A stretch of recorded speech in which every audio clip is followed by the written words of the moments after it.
ശാർക്കര ദേവീക്ഷേത്രത്തിൽ നിന്ന് ഭദ്രകാളി ദേവിയും ദുർഗാദേവിയും ദാരികനെ തേടിയുള്ള യാത്രയ്ക്ക് തുടക്കമായി. ജ്ഞാനിനാമപി ചേതാംസി ദേവി ഭഗവതി ഹി സാ ബലാദാകൃഷ്യ മോഹായ മഹാമായ പ്രയച്ഛതി.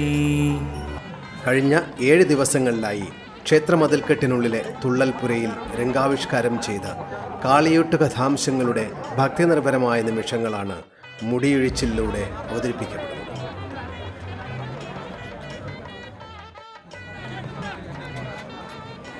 ശാർക്കര ക്ഷേത്രം മതസൗഹാർദ്ദത്തിൻ്റെ ഉദാത്ത സംസ്കാരം ക്ഷേത്ര ആചാരത്തിലുടനീളം മുറുകെ പിടിക്കുന്നു. ആ ഉദാത്തത മുടിയൊഴിച്ചിൽ ആചാരത്തിലും പ്രകടമാണ്. ഭക്തർ ദേവിക്ക് സമർപ്പിക്കുന്ന നെല്ല് അളന്നു തിട്ടപ്പെടുത്തി ക്ഷേത്രത്തിലെത്തിക്കുന്ന ചുമതല മുസ്ലിം കുടുംബമായ അഴൂർ തൈക്കൂട്ടത്തിലെ പുരുഷന്മാർക്കാണ്. തലമുറകളായി പിന്തുടർന്നു വരുന്ന ഈ പാരമ്പര്യം ഭക്തി ആദരവോടും ഒരാഴ്ചത്തെ കഠിനവ്രതത്തോടും കൂടി ഇന്നും തുടരുന്നു. വൈകിട്ടോടെ ദേവിമാർ ക്ഷേത്രത്തിൽ നിന്ന് ഇരുകരകളിലേക്കും ദാരികനെ തേടി പുറപ്പെട്ടു. തെക്കോട്ട് ഗമിക്കുന്ന ഭദ്രകാളി ദേവി ചക്കിയമുഖം, ശാസ്താനട, പഴയ വീട്ടിൽക്കാവ്, റെയിൽവേ സ്റ്റേഷൻ, പണ്ടകശാല, പ്ലാന്തോട്ടം, ആൽത്രമൂട്, തിട്ടയിൽമുക്ക് എന്നിവിടങ്ങളിലാണ് തിരുമുടി ഇറക്കി പൂജ സ്വീകരിക്കുന്നത്.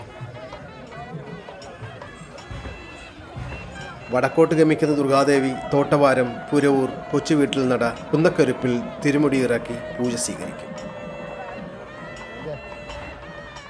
വടക്കേ ദിശയിൽ സഞ്ചരിക്കുന്ന ഭദ്രകാളി ദേവി 12 മണിയോടെയും തെക്ക് ദിശയിൽ സഞ്ചരിക്കുന്ന ദുർഗാദേവി പുലർച്ചെ 4:30ഓടെയും ക്ഷേത്രത്തിൽ തിരികെ എത്തും. നാടിൻ്റെ ഓരോ മുക്കിലും മൂലയിലും അരിച്ചു പെറുക്കിയെങ്കിലും ദാരികനെ എങ്ങും കണ്ടെത്താനാവാതെ നിരാശരായി മടങ്ങിയെത്തുന്ന ദേവിമാർക്ക് അമ്പലക്കെട്ടിൽ ഉച്ചബലികർമ്മം നടത്തും. ഈ സമയം ദാരികൻ്റെ പെരുമ്പറയായ വെന്നിപ്പറ മുഴങ്ങുന്നു.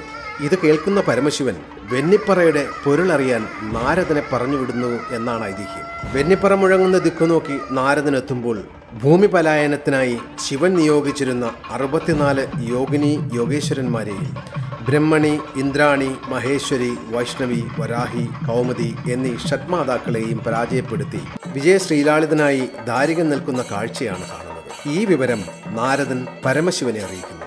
കോപാഘാന്തനായ പരമശിവൻ ശക്തിയെ ധ്യാനിക്കുകയും ശിവന്റെ തൃക്കണ്ണു തുറന്ന് നീലപർവ്വതത്തിൽ തീക്കുണ്ടമായി പ്രവേശിക്കുകയും പർവ്വതം പിളർന്ന് രുദ്രയായ ഭദ്രകാളി പുറത്തു വരികയും ചെയ്യുന്നു.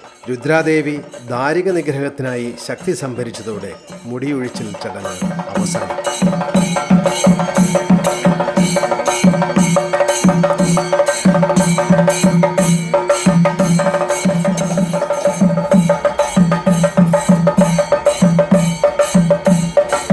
ഇനി നാളെ നിലത്തിൽ പോരിന് ശാർക്കര ദേവീക്ഷേത്രവും പറമ്പും കരക്കാരും സാക്ഷിയാകും. ഒപ്പം മന്ത്രയും.